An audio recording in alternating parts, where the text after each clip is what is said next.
escucháis?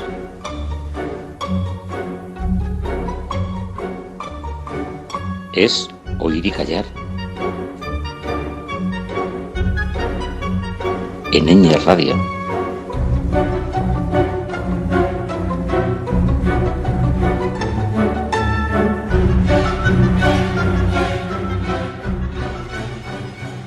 Bienvenidas a todas y a todos a este nuevo programa de música clásica en Ñ Radio.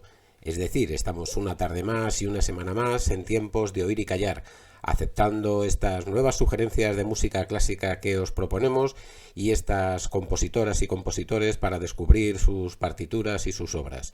Así que vamos a empezar hoy, como siempre, con la música escrita por mujeres.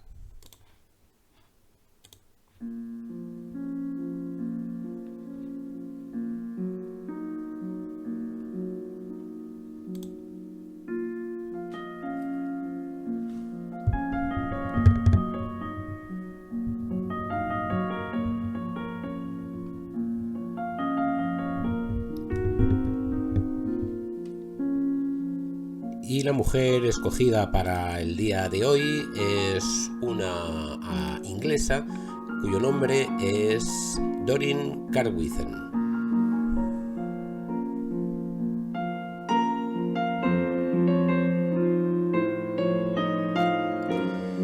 Doreen Carwithen es una británica, como decíamos, que nació en el año 1922 y vivió hasta el año 2003.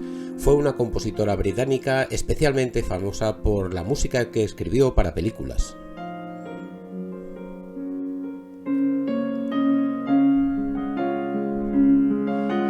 Las primeras lecciones musicales las recibió, como casi todas las personas, por parte de su madre. Su madre era una profesora de música en una escuela y comenzó con ella a tocar el piano y el violín. Esto fue a los 4 años. A los 16 ya empezó a hacer sus primeras composiciones.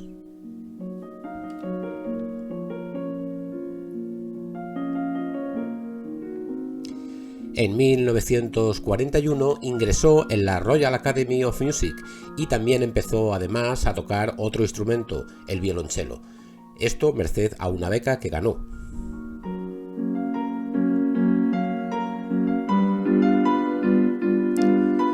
Fue entonces cuando conoció a William Alwyn, que fue y sería muy importante en su vida con posterioridad. Lo conoció como miembro de su escuela, o sea, de su clase de armonía. Allí empezó a tomar las primeras lecciones de armonía y por tanto de composición. Sería unos años después cuando en 1961 se convirtió ya en la secretaria y amanuense o copista de William Alwyn. Poco después se convertiría en su esposa.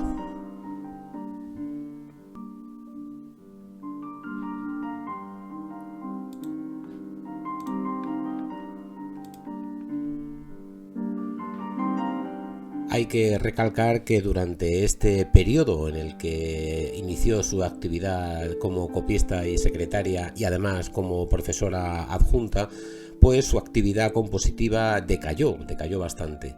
Fue después cuando en la muerte de su marido en 1985, pues ella pasó a tener una fundación para rescatar la figura y las composiciones de su marido y además, pues una vez iniciado todo este trámite, su actividad como compositora sí es verdad que renació de alguna manera y continuó componiendo.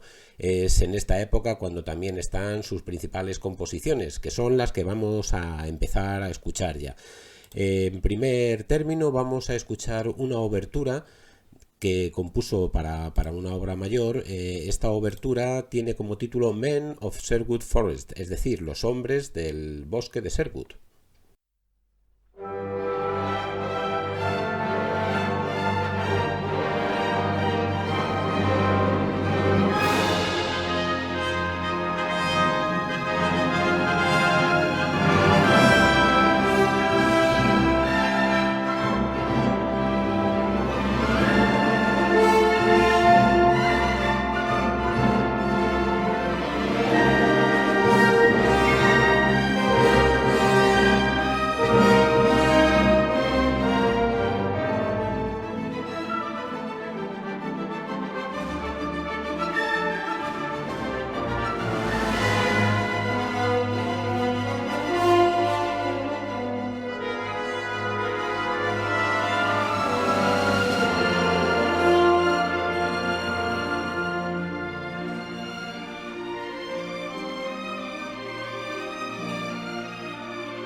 Como os había comentado un poco al principio, la calidad de la música de esta mujer hizo que gran parte de sus obras, y desde luego las que más éxito han tenido, son las músicas que ha compuesto para el cine y para, bueno, en el fondo para la industria cinematográfica, ¿no? No en vano, y como había también un poco anunciado en 1947, cuando ya empezó a estudiar en la Royal Academy of Music, esta institución lo que hizo fue seleccionarla y becarla para que su composición se especializara precisamente en eso, ¿no? En la música para películas. Y así habéis podido comprobar cómo su música pues es muy dada a esto, ¿no? A ser utilizada para películas. Bueno, ahora vamos a escuchar como una obra más larga y más importante de esta compositora inglesa, recuerdo el nombre, Doreen Carwithen. Bueno, pues vamos a escuchar una obra, es una suite en 4 movimientos que se llama la Suffolk Suite.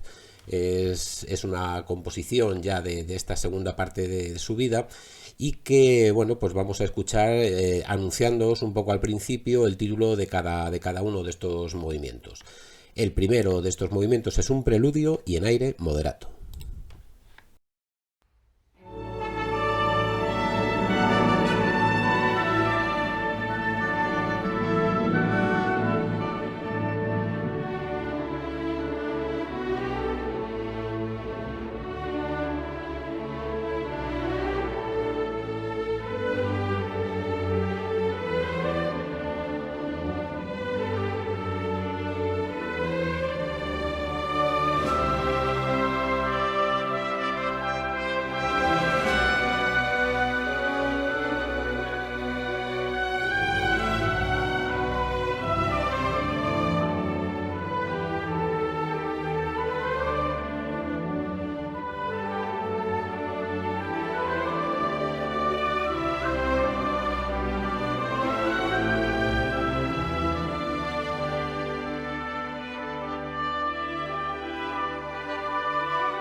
El segundo movimiento de esta Shuffle Suite es de título Oxford Nest y es en aire allegretto gracioso.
El tercero de los movimientos de esta suite tiene el título Shuffle Mirror y es en aire rítmico.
Y como cuarto y último movimiento de esta suite es el movimiento Castillo de Framlingham, cuyo aire es a la marcha.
Bueno, y esta ha sido la obra de Dorian Carwithen, que como os decía, bueno, se titulaba Shuffle's Suite y es una suite en 4 movimientos.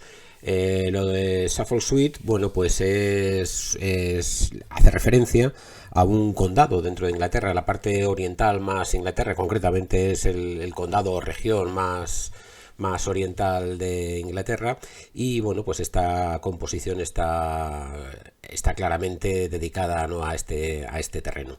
Bueno, últimamente, ya para despedirnos momentáneamente de esta compositora, decir que después de haber recuperado la actividad compositiva, ¿no?, como ya habíamos contado antes, pues en 1999 sufrió un accidente cardiovascular que la dejó paralizada de un lado, ¿no?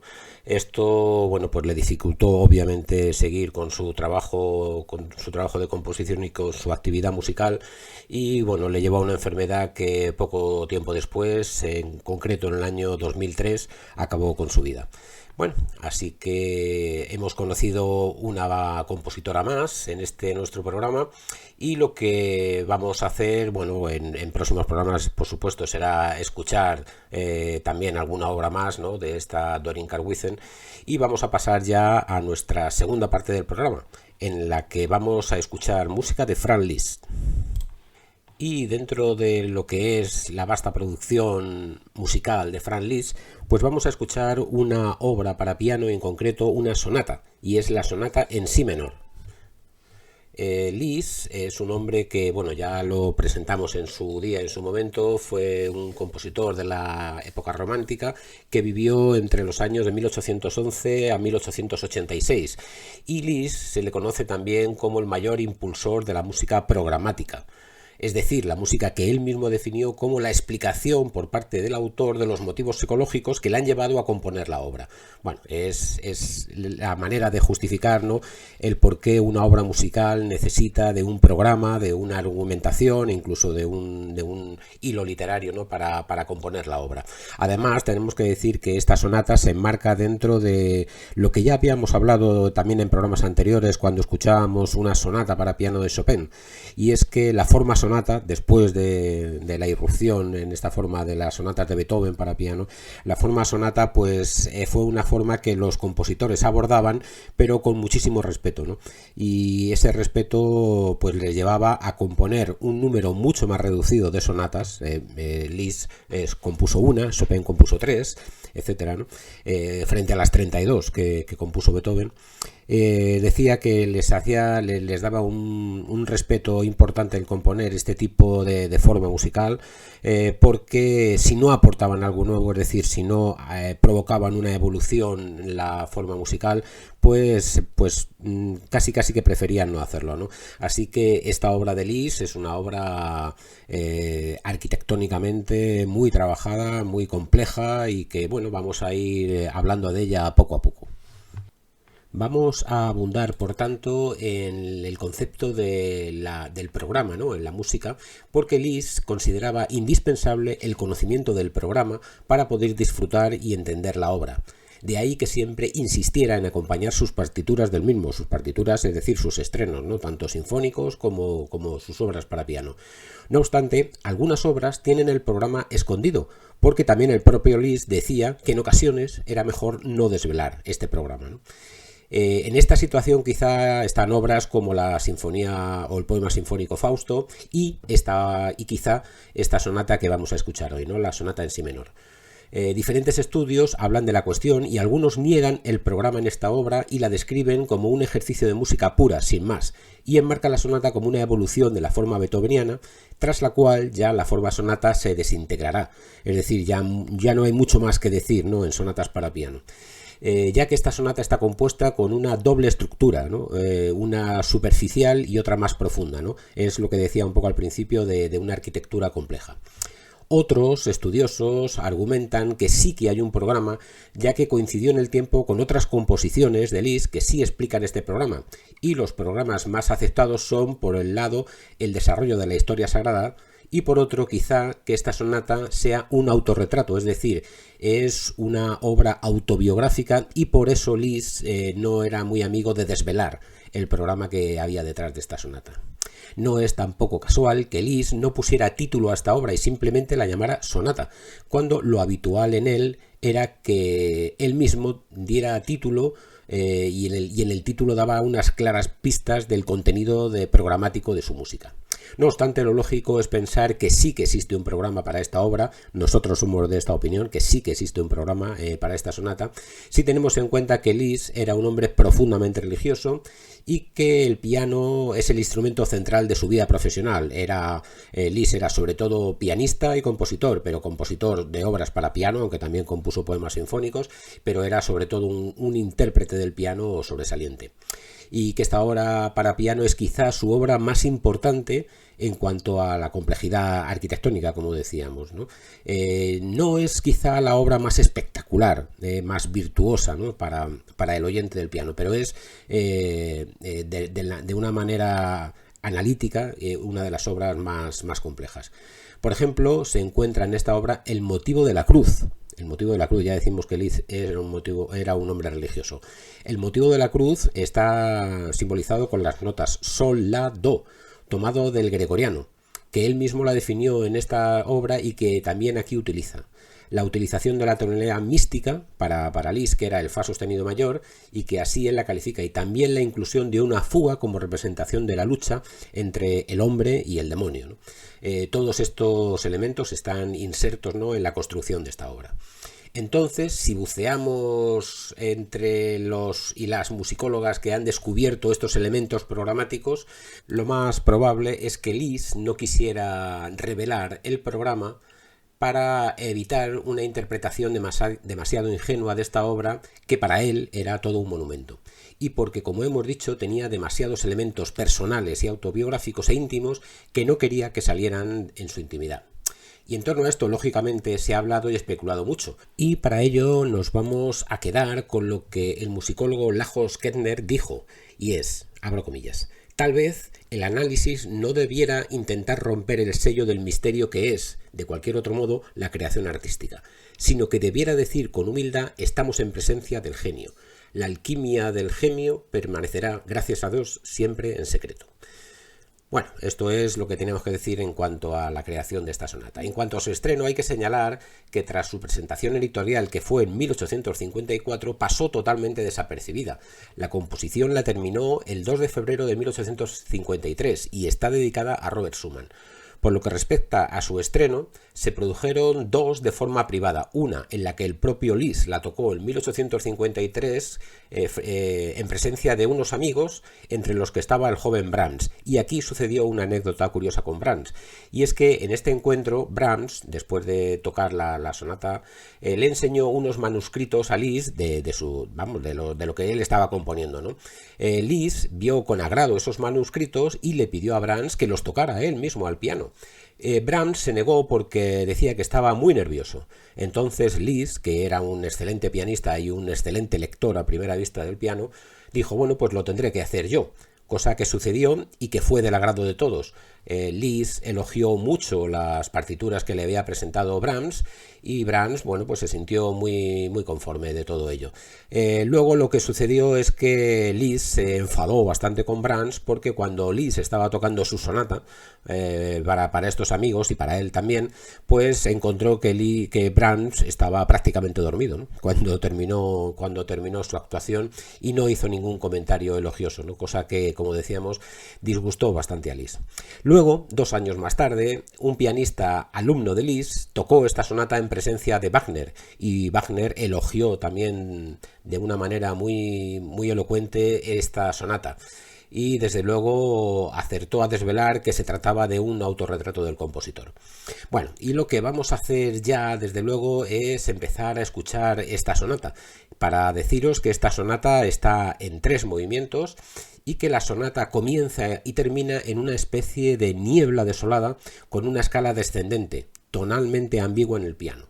Bueno, vamos a escuchar el primer movimiento y después ya os iré presentando poco a poco el resto de la sonata.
Bueno, hemos podido comprobar en este primer movimiento de la sonata, aunque es difícil decir que esta sonata está dividida en tres movimientos, porque podría ser entendida también como un movimiento continuo, ¿no? Bueno, como decíamos, hemos podido comprobar cómo los temas en esta sonata son recurrentes. Al principio aparecen como una nebulosa, que es también como se muestran al final de este movimiento primero. Y únicamente pues vamos a decir que los temas que están en esta sonata, contenidos en los tres movimientos de esta sonata, pues pueden ser temas que podrían estar clasificados de cuatro formas, ¿no? Primero son los temas primero y segundo, que serían los importantes, ¿no? Los que dan el carácter a la sonata. Después hay temas fugados, hay temas líricos y también hay temas de marcha. Únicamente también resaltaremos que hay grandes desafíos pianísticos a la interpretación de esta sonata, ¿no? Y bueno, pues para no entretenernos mucho y seguir escuchando la música, pues vamos a decir que por ejemplo, los recursos que explota de una manera tremenda Liszt para desarrollar el virtuosismo pianístico, pues son, por ejemplo, las octavas rápidas y poderosas, ¿no? Los pasajes fugados contrapuntísticos, que se van alternando con pasajes virtuosísticos, ¿no? Con arpegios, trinos, saltos y figuras que hacen que todo esto sea bastante alocado, ¿no? Y luego también hay un control del ritmo que está entre el rubato, es decir, entre la ruptura del ritmo a voluntad del intérprete y la fluctuación de la dinámica. Bueno, todos estos aspectos técnicos hacen que esta sonata tenga esta poderosa presencia. Bueno, vamos a escuchar el segundo movimiento y después ya os comento una cuestión final.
Y para acabar ya con esta sonata de Liszt, vamos a terminar diciendo que el carácter y la expresión de esta sonata pues alberga un gran abanico de emociones y una gama increíble de técnicas, como habíamos dicho también un poco antes, ¿no?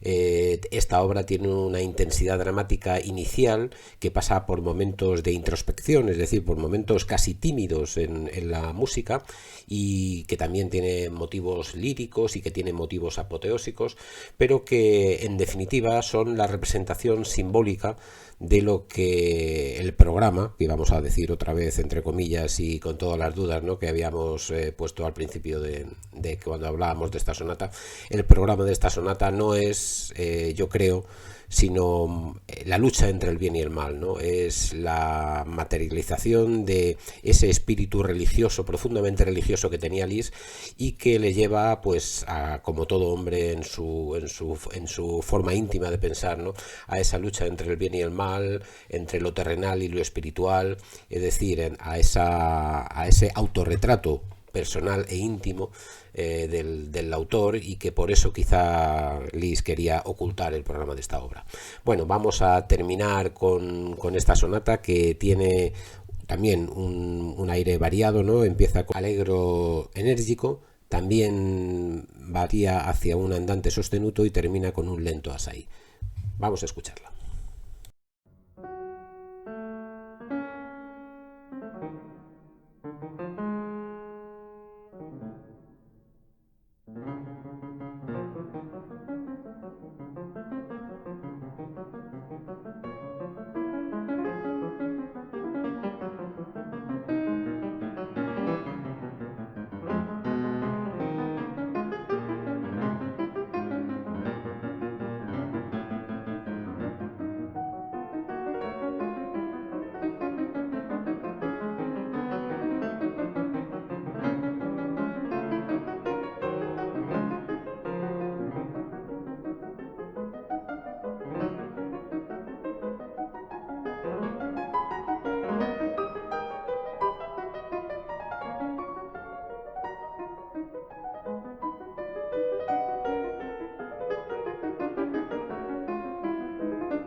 Y así como empieza, también termina esta sonata, ¿verdad? Con esa sonoridad tan íntima, tan tímida, ¿no? Podríamos decir, ¿no?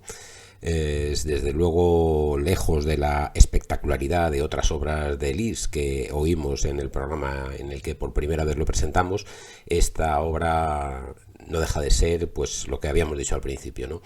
Un autorretrato, una expresión íntima de su propia personalidad. Bueno, pues vamos a terminar ya el programa y a despedirnos sin antes recordaros que la próxima semana os esperamos aquí en un nuevo rato de música clásica en Oír y Callar. Hasta entonces, adiós.